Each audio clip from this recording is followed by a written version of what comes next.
think we're live, and let's get our guests on board. Get Carolyn on board with us. Wonderful.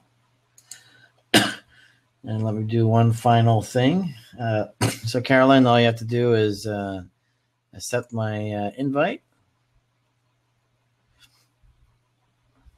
And then you will be live with me. So hopefully you are there you are. Can you hear me okay? Yeah. Wonderful. So technology is working. Yay. So hopefully we're going to have a couple of people from our illustrious group from New Zealand joining us. Now, one thing that I'm going to do, Carolyn, is I'm actually going to share this on our friend's timeline, which is you. Now, as long as you've given me permission to do that, I will be able to do that. So let's see if that's the case. And yep, it's on your timeline. So wonderful. Well, I'm Dr. Bart Rademaker, Prescription for Your Transformation. Real people, real conversations, and real success. And it's exciting for me, again, to be talking to Carolyn. We had a great conversation yesterday on live radio, internet radio, Radio Star Worldwide, as well as on Facebook Live. We couldn't get the connection with YouTube simply because it wasn't available yesterday. But today it is. And we didn't get a chance to cover all the things that we wanted to cover yesterday.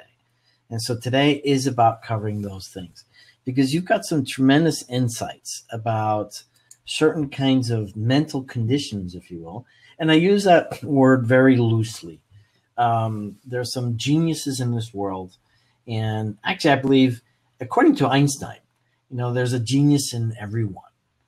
And that's true. And as long as we allow ourselves to really appreciate the fact that there's a genius within us. And actually, that's the tagline of my show. Tap into your authentic genius. Keywords, authentic and genius. Yes. And so that you can live the life that you desire. And I think everyone really deserves to have the life of their dreams. I mean, there isn't really anything except for ourselves that stops us from having that particular experience. So, Carolyn, why don't you lay out just the topic of today, because I think you'll be able to express it more eloquently than myself. Well, the topic for today was that mind for tomorrow, body stuck in the day. So the way I kind of look at it is I use a little bit of a visual. It's like our minds are busy over here. Our minds are made for a future place, busy thinking fast and all the rest of it. So it's a mind for tomorrow, but the way our society is, it's not quite ready. And so we have a mind for tomorrow and a body stuck in today. So there's a misalignment or I call it dissonant energy between the two. And so then what happens is you end up where, the body starts to dysfunction. You have adrenal fatigue, you have, which is more like exhaustion and stomach problems and other things that are hormonal. You just don't feel great. And anxiety. So people start to feel anxious because, again, their mind is operating here, but the body's stuck over here. So what I work with clients in is trying to calm the brain down so it aligns over the body so that then you can have that unification again. And then people can feel much more balanced and feel much more able to be present in their world, in their life. Wonderful. So I guess we have somebody listening in. That's Tanya. She was your roomie in New Zealand, right? There was. So there, for a moment, I can say that I was kind of distracted to get everything aligned here. And so what's really the problem then? I mean, let's dial into the real issue here. Is as you said that with the distractions that are happening in our life, with our brain, being in a different place than where our body is. What's really going on with that? Well, what I see happening is that, you have a lot of, when you talked about Einstein, for example, I mean, that's somebody who who would have been probably diagnosed with something called Asperger's syndrome, which is part of the autistic spectrum disorder. But what I find is that there's a lot of people there that have really busy minds. I mean, their minds are operating at very high speed. So what I find is you see a lot of kids today that go to school and then they're bored, right? And even adults that are bored.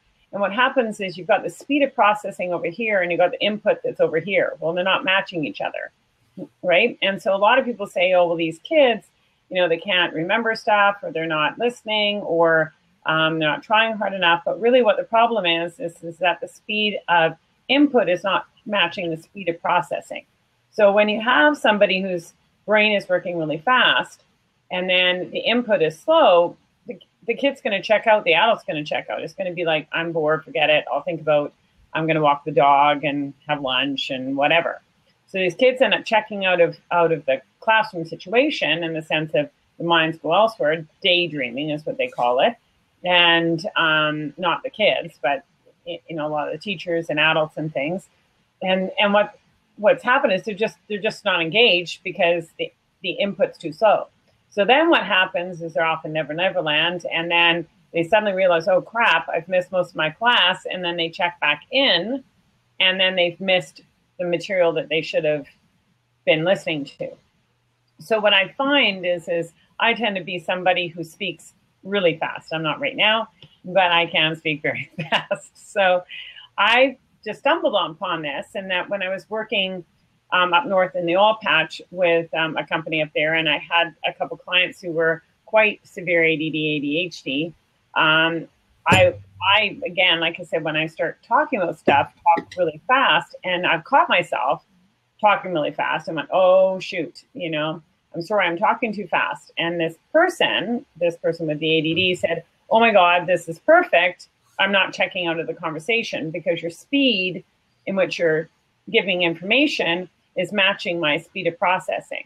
So that's when a light bulb went on for me. And I went, oh my gosh, seems to be the issue. And it got repeated with another client of mine who had severe ADHD. All we did was, and he was auditory ADHD. And I didn't know that until 3 months into coaching him. And his parents said, oh yeah, by the way, it's an auditory ADHD. And so theoretically, he shouldn't have been able to remember anything I was saying verbally. Right. Because he was listening to it. But I asked him after the 3 months of coaching, so I thought, maybe I wasted his parents' money and his time. And I said, well, your parents just mentioned that you have this. And so did you remember everything? And he's like, oh yeah, because you talk so fast that, again, that speed of input matched the speed of processing. So given that, I've been giving people a lot of tools, but what I find is when your brain is operating at that high speed, and you're struggling to stay engaged in conversations, you can imagine how much anxiety that creates, right? And so then you become quite anxious because you're not really fitting in socially because you're kind of bored with people, and a lot of people, right?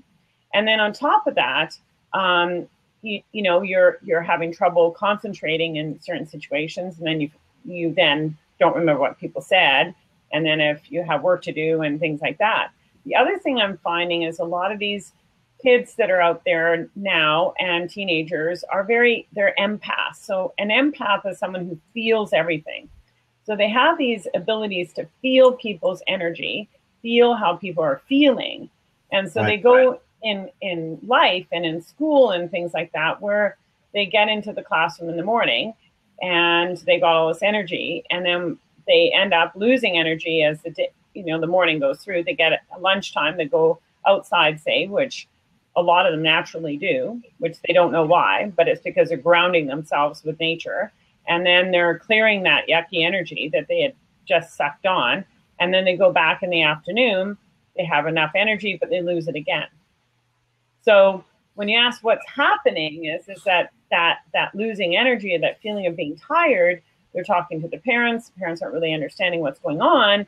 And then parents perceive, and even the kids perceive, maybe I'm depressed, right? And so then they may be sent to the doctor to look at depression, when that isn't the problem. The problem is that they're feeling everything around them. No one's talked about that. And so then they don't know how to control it, right?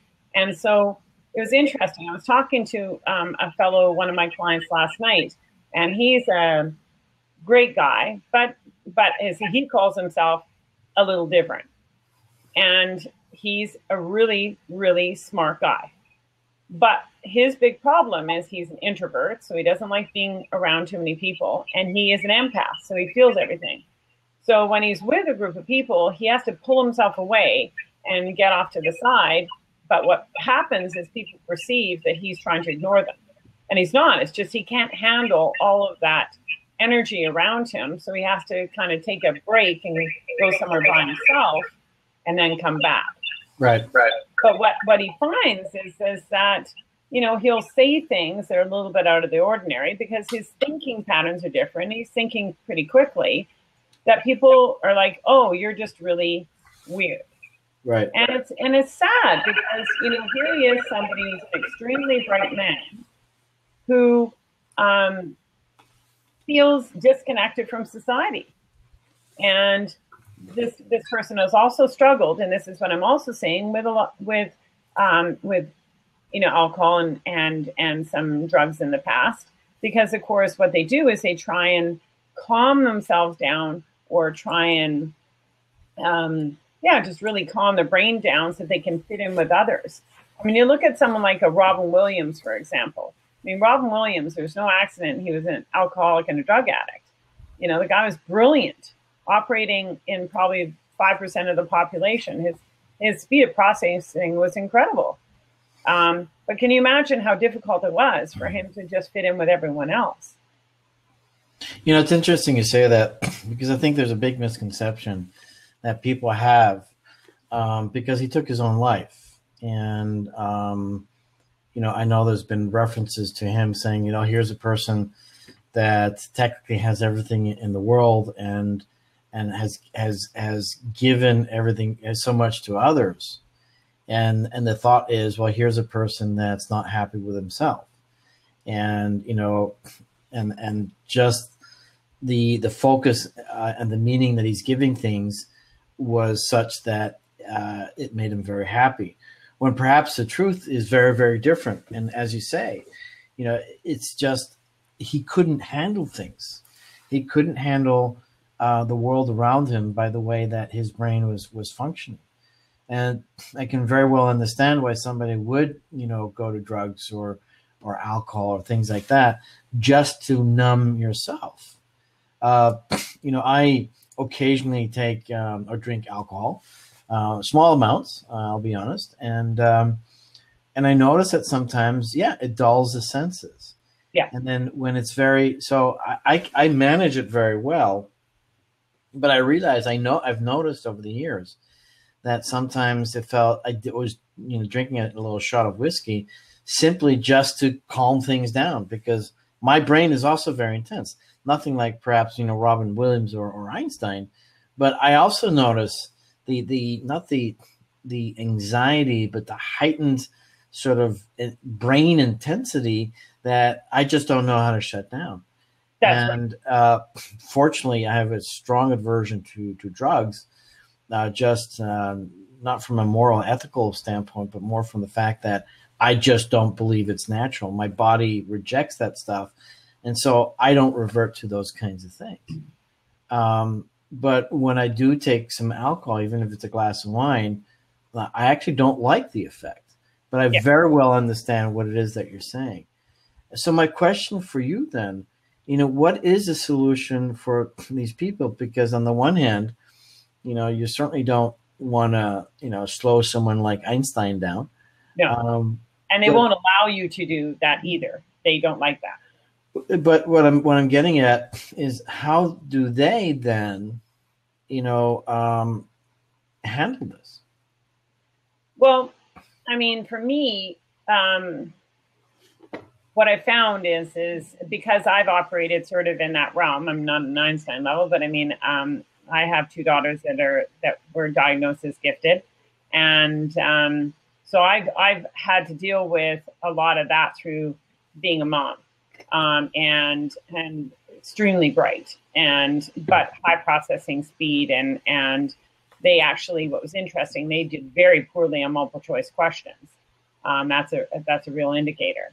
And it's because they would look for, instead of the answer being A, B, C, D, and E, they would look for F, G, H, I, and J. What happens with wind speed was, and, snow was falling, like stuff that's irrelevant, but that's what their mind would think. So what I found is that I used GABA a lot. So I've done a lot of use in amino acid therapy. A really good book is The Edge Effect that is out there. And it talked about how to control different neurotransmitters. So GABA is a calming neurotransmitter. And so it tends to calm the brain down, doesn't make you dumb. So in other words, meaning a lot of people get worried, well, I still want to be able to do my stuff. I said, no, you'll still be able to do your stuff at the same level that you were doing it at. It's just that you're going to calm the brain down a bit so that you can feel it much more in control, right? And so the other thing that I've just been using for the last 9 months is something called exogenous ketones.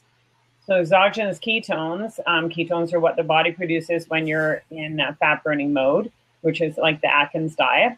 And the ketogenic diet actually is becoming very popular right now.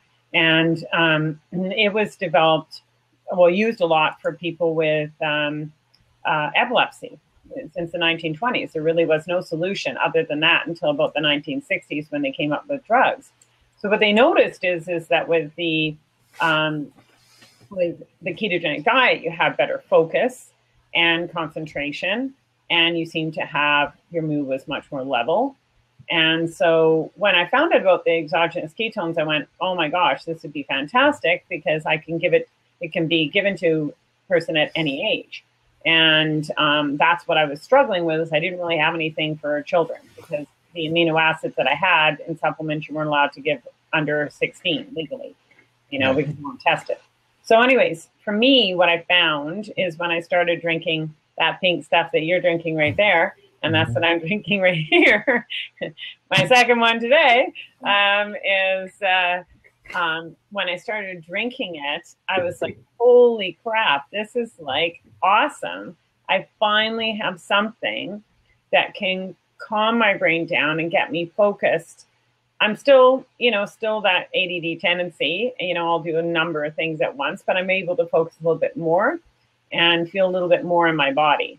And what I found with some of my clients is, and I've had, teenagers that have come to me and parents that are frustrated because they've got these really smart kids, but they are not able to manage their moods, and they're all over the map, and they can't seem to do well in school, and they're just not feeling very good.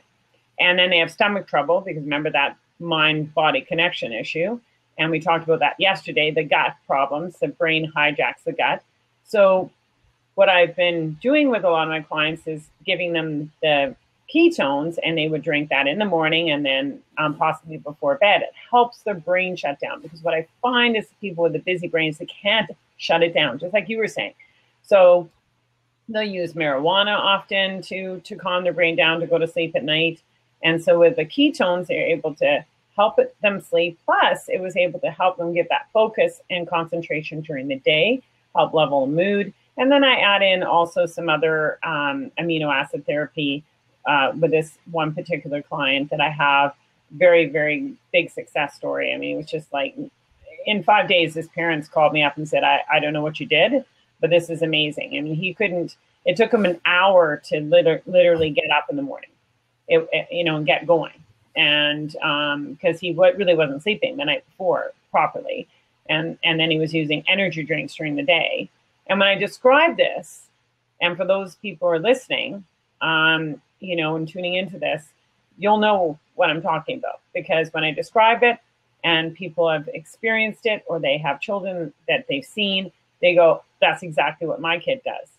And so what I'm hearing is a repetitive theme of people saying, yeah, that's exactly what my child does. That's what my teenager does.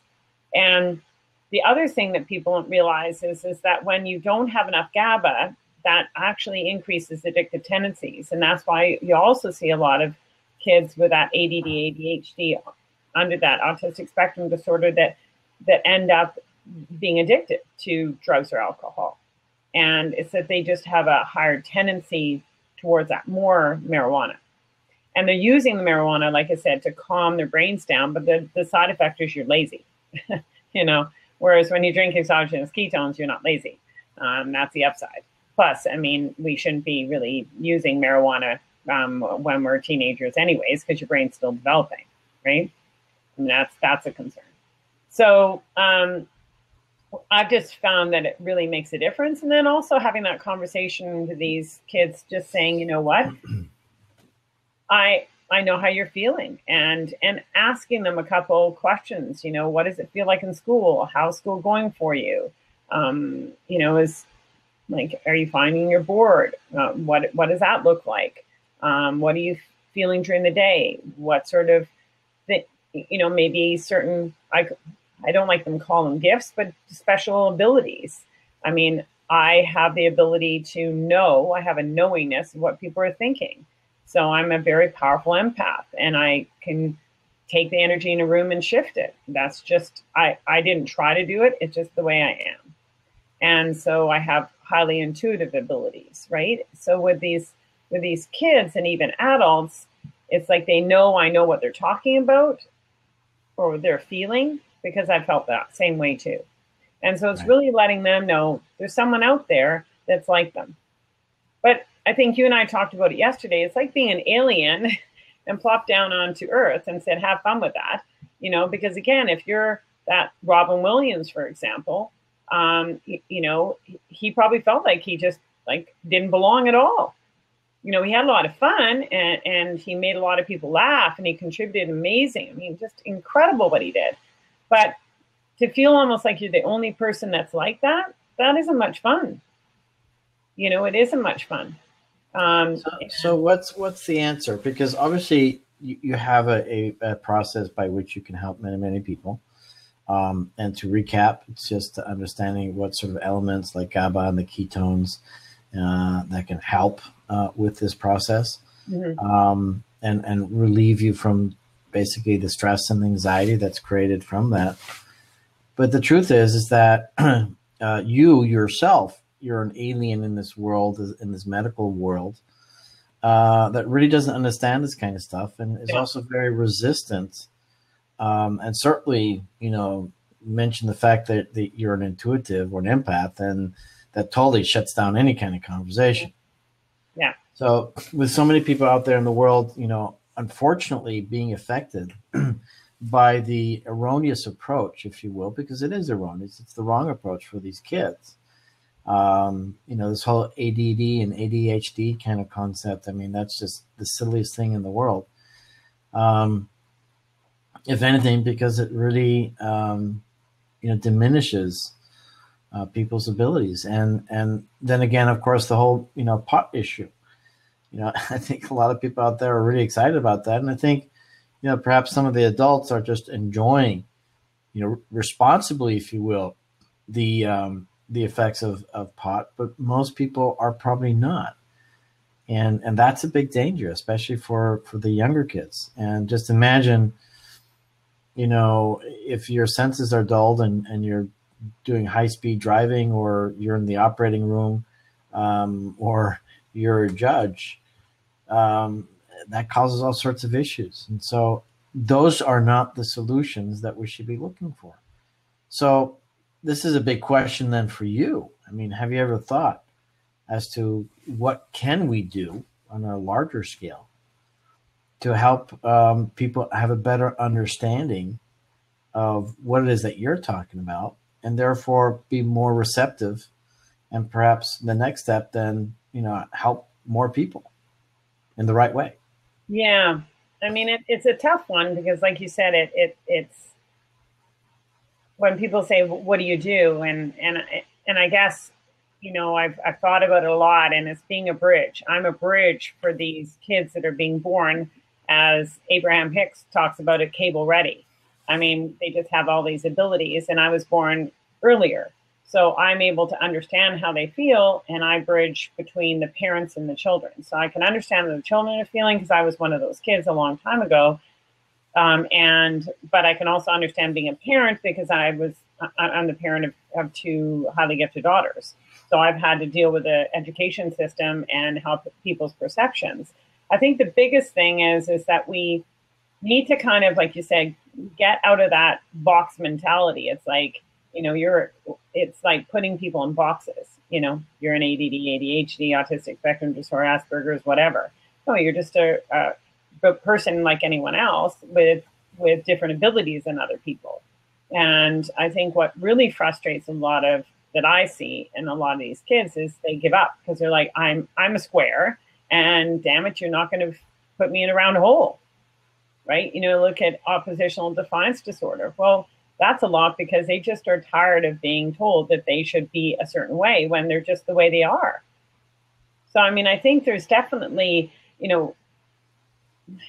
it's not giving them a way out because you can't misbehave. And I mean, I shouldn't say misbehave. You need to be kind of considerate to others, right? We all do. We need to be open to everything, non-judgmental, and we really need to take a stand in bullying, because a lot of the kids that are being bullied are the kids that perceivably are different. And those are the ones that are feeling like aliens on the planet. So we need to educate more. And but I think it's long. What I want people to be able to be more tolerant, and I think I want the education systems to shift. Now, I live in Calgary, Alberta, Canada. We have two great, Calgary Academy is one, and Foothills Academy, and they've got some incredible programs where kids that are auditory learners, more specifically, are given the schooling in an auditory sense. But not everyone has the money to be able to go to these private schools. Right. So it's really educating a lot of the people in the system and educating parents that I know it's challenging. Trust me. It's so challenging to have kids that aren't just going to be the same way as maybe they were. And they can't understand why they're feeling the way they are. But it's having someone come in like myself and say, okay, how are you feeling? How are you feeling? And I'm bridging and giving them words to use about how that person thinks. And then I'm telling the child or the adult child or whatever age, hey, your parents are looking at it this way. So I can see the parents' role, and then I can see how the kid needs to be encouraged and loved for who they are, and then giving them the tools. Because the biggest thing is that these kids end up skipping school, then a lot of them drop out, or they're failing class because they see the school system is not really benefiting them. But at the same time, I've got to kind of give them some guidance around, here's the school system and we need to work within it. So it's kind of a give and take on both sides. Does that make sense? Yeah, what I think is interesting, and I think we can even generalize it even more, this whole concept of oppositional defiance disorder. I think all of us have some sort of oppositional defiance disorder, whether you're high-speed mental processor or not. And it really comes down to the fact that, and using your word, there's a dissonance with what's going on in your world and then the outside world. And it doesn't mean that one's right or one's wrong. It's just that they're different. And especially with parents, I think, one of the greatest lessons that I realized when my oldest son was probably about 11 years old. and actually, about 2 years before that, he actually gave me a beautiful lesson. And I realized that, well, hang on a second, my son is making a better choice in his nutritional habits than I am. Maybe it's time for me to change. And that was really the beginning of me looking at my children in a very different way, that, they were my teachers. Yeah. And appreciating their way of seeing the world. And there are studies out there that children typically stop learning after the age of 5. And we all know why. They go to school. And it's a surprise for most people, but it's exactly what you're saying, is that kids are then put into this structure that really does not serve them in the best possible way. Yeah. And there's a certain if you watch children, for example, in the first years of life, I mean, just think of the tremendous growth, mental growth, and therefore learning that has to happen for them to even walk or speak or do all these other things. It's absolutely mind-boggling. And Yeah. then to think as a teacher, right, that you are smarter than them and have all the right ways for them to learn is just silly. And I think once parents begin to appreciate, look, everybody has a different model of the world, kind of sort of what you were saying. And for us to help guide our children or anyone else that we're communicating with, we have to appreciate their model of the world. And this is part of the science of neurolinguistic programming. And there's a great statement that said, there's no resistant clients. There's only resistant coaches, because they're not understanding or appreciating or respecting somebody else's world. And that's the problem with our learning system, particularly in the U.S. I think other countries are much more advanced. Interesting enough, when you look at Holland, and I'm not saying that this is the most ideal situation, but you have 3 levels of schooling, depending on, either their own intelligence, and that's a loose word, but also commitment and dedication. And so you could be extremely intelligent, but just don't want to learn, and so then you're at a different level. But at least they are looking at it from the perspective of, okay, let's see what the capabilities are of the child, and get them in the right place. And I'm sure they've advanced significantly since then. But in this country, the focus is so narrow-minded that I'm sure that many people just have a hard time. And of course they're going to be defiant, because not only are they bored, but they feel out of place. And so when kids, I mean, think about this, when anyone has any kind of irregular behavior, you've got to ask yourself, what's really going on with them? It doesn't mean that they're a bad person or they're doing bad things. There's a certain kind of pain within themselves. And so if we just chose to find out what that is and then help them, then I think, so many things would be different in this world. We wouldn't have so much crime, and we wouldn't have so much unhappiness and depression and stuff.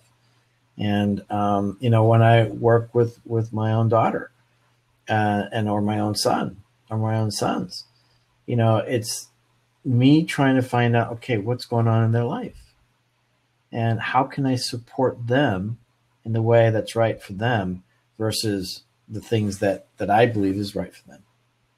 That's the key thing there is that what we tend to do is we say your behavior is out of the norm. But what is the norm? We make up what the norm is, and the norm can change. Again, it comes right down to, and it. Well, I'll tell you what the norm is. Love and appreciation. Look at when we were in Kerry, and Taparaho said, all I ask you, the only rule is do no harm. I'll tell you what the norm is. You want to know what it is? Sure. Yeah. There's about 8 billion norms. That's right. Right? There you are. They're all, and everyone is exactly unique and special in just the way they are.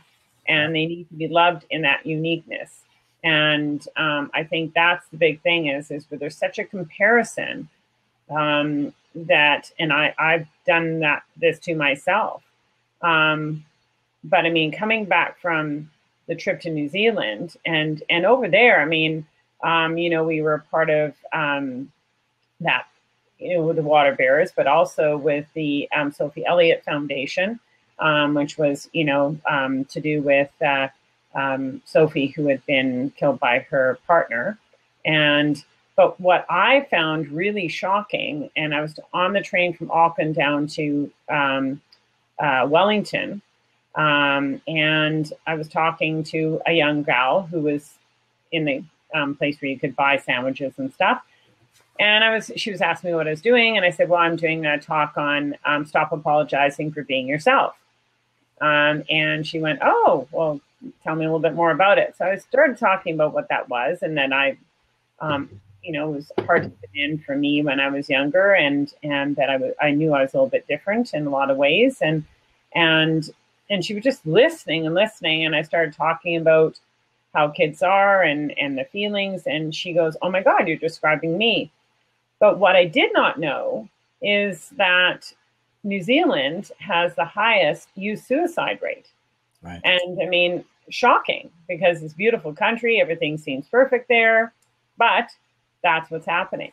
And what we're seeing too is a trend higher in youth population in suicide, even in Canada and the US, in a lot of places. And what it is, I can't say 100% for sure, but what I hear is a lot of people not feeling like they belong, and they don't feel they have purpose. And the old ways of, I graduate from high school and, I go to university or college and I get a job and I work there for the next 25 freaking years. That just doesn't happen anymore. One, the jobs aren't there. It's not the same place, but you've got parents that's what they did. So that's the only way they see it happening for their children, right? It's hard for us to be open to possibility. But you look at someone like Elon Musk, and I mean, his parents had to be pretty open to stuff, or he just happened to be around some really cool people that just allowed his mind to go crazy. Because look at him, I mean, invented PayPal, and then with the Tesla car and all those kinds of things that he's involved with. And really, the other thing that I want to mention is that a lot of these people are multidimensional thinkers. So they don't tend to think linearly. I know I don't.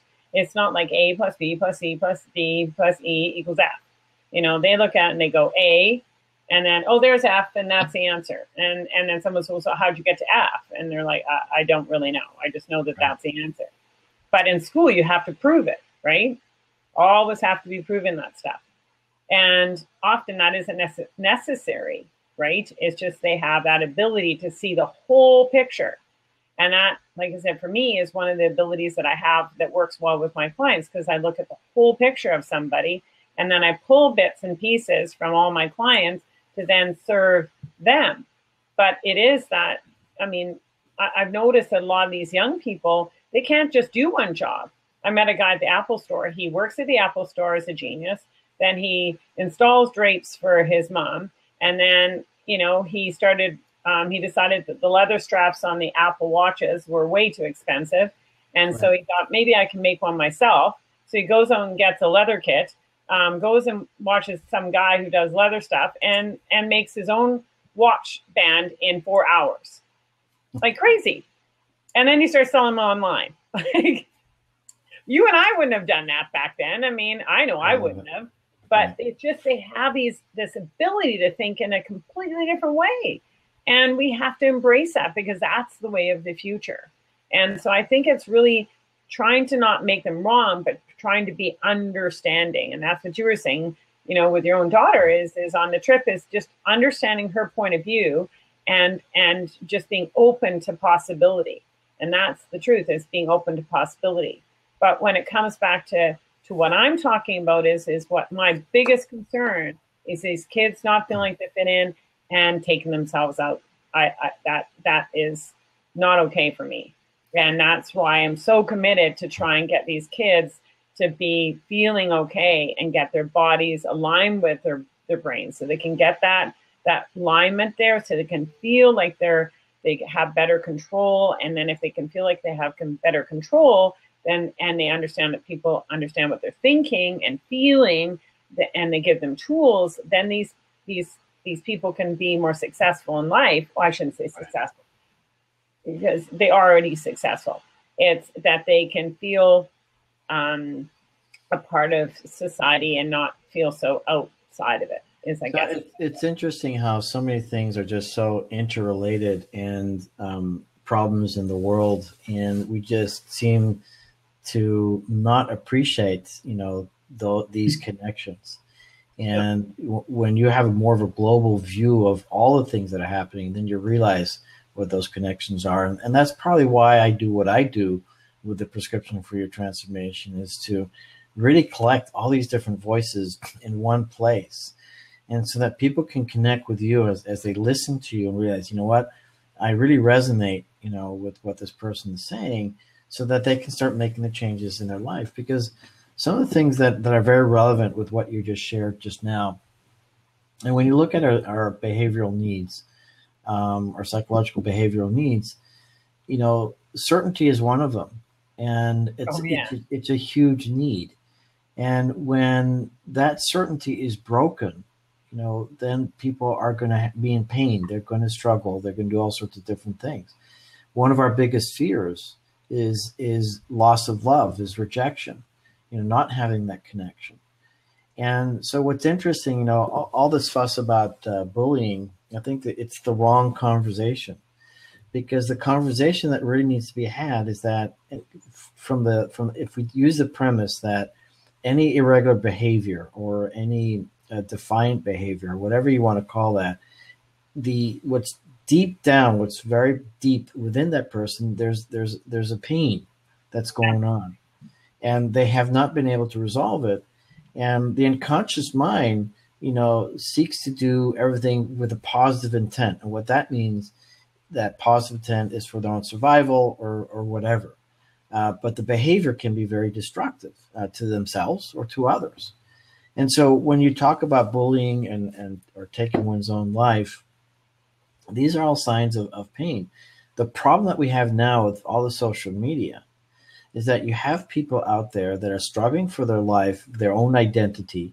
And one of the easiest ways to feel better about yourself is to beat someone else up, just to tell them, oh, you're stupid, or you're this or that. It doesn't matter who it is and what the reason is. All they're doing is, again, to achieve what's called a positive intention for themselves, for them to have more certainty perhaps in life, or for them to have more significance in life, or for them to have more connection in life. Yes, it's at the cost of somebody else, but it's not so much that I believe that we need to be in control, because what I've learned over the years, the best control, in my opinion, is no control. And where that comes into play is simply what I call awareness. When we are aware of what's going on, when we have that clarity, then we can make better choices. And like I was describing earlier on, I'm making very clear choices when I have a shot of whiskey. And I'm very cognizant of what it does with my body, what it does with my brain, how it takes care of my anxiety or my stress or whatever it is. But I'm very aware of it. I have no need to control anything in that moment. And I think the focus then, and I know you used the word control, but I would prefer to say, look, when we are aware of what's going on, when we are aware of what pains us, when we are aware of our doubts or insecurities, then we have something that we can work on. For example, when people are in pain, whatever, take a physical pain, that can be very destructive, very uncomfortable for people, very scary for people when they don't know what it is.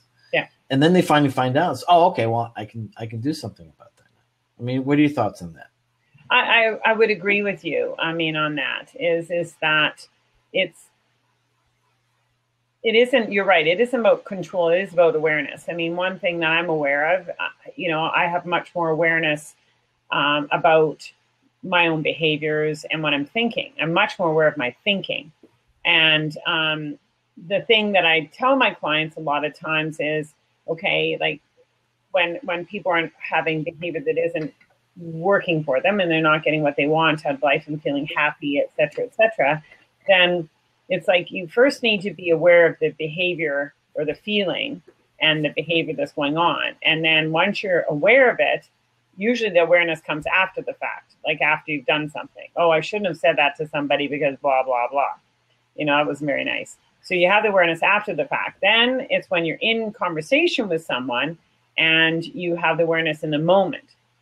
So a lot of times people, they'll argue with somebody and they'll be in this entanglement of I want to win and the other person wants to win. But most situations like that are a win-lose strategy. They're not a win-win. And often people get angry and then they stop breathing and then they're going nowhere. So I've told a lot of clients, here, what you do is when you see it going nowhere and you're aware that things are heading down the wrong track, just stop the conversation. Say, you know what? I just got to go to the bathroom. I got to blow my nose, or I got to go get a drink of water. break the energy, and then you can take a 5-minute break, jump up and down, scream, yell, whatever you want without that person around, come back, and then have that conversation again. So it is that awareness. The other thing that you had brought up that made me think of something else that I do with my clients is, let's say you do have a lot of anxiety in certain situations. Where did that come from? When you talk about children, usually between the ages of around 6 and 8, we tend to make up a story based on certain events. And that story we make up is about how we're going to handle our life. So let's say that you had been in a situation where you were in a traumatic event. Maybe some grandfather died or something like that. And, and I've heard of situations like this where, you have a kid in the back of a car and the grandfather is having a heart attack. Someone had told me about this. And then he's there as an 8-year-old child, unable to help his grandfather. Absolutely horrifying, and all those feelings. But when you're 8, you don't have the ability to manage those feelings. You don't have the ability to put any context of those feelings, right?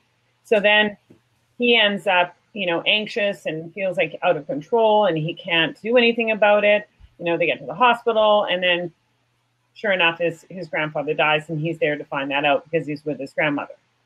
Well, that's a pretty significant event for an 8-year-old to go through. But does he have the tools to go through that? No.